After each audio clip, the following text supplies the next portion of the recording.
மாங்காய் சாதம் எப்பவும் செய்கிற மாதிரி இல்லாமல் கொஞ்சம் வித்தியாசமாக மசாலா வறுத்து அரைச்சி செஞ்சது ரொம்ப நல்லாயிருக்கும்.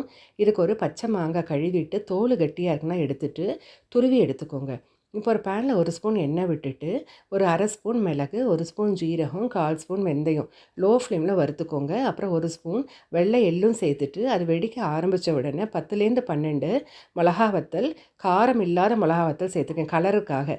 இப்போ இது வறுபட்ட உடனே ஒரு 1/2 கப்பு துருவின தேங்காயம் சேர்த்து வறுத்துக்கோங்க.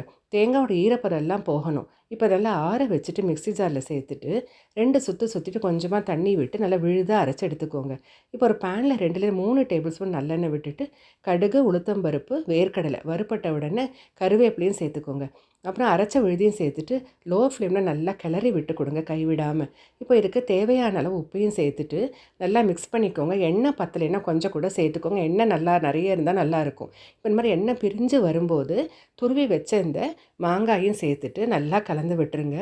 மாங்காய் இந்த விழுதில் நல்லா மிக்ஸ் ஆகி வரணும் நம்மளுக்கு. இப்போ நல்லா கலந்து விட்ட அப்புறமா கொஞ்சம் தேவை இருந்தால் உப்பு எக்ஸ்ட்ரா, பெருங்காயத்தூள், வெல்லம் கூட கொஞ்சம் சேர்த்துக்கலாம்.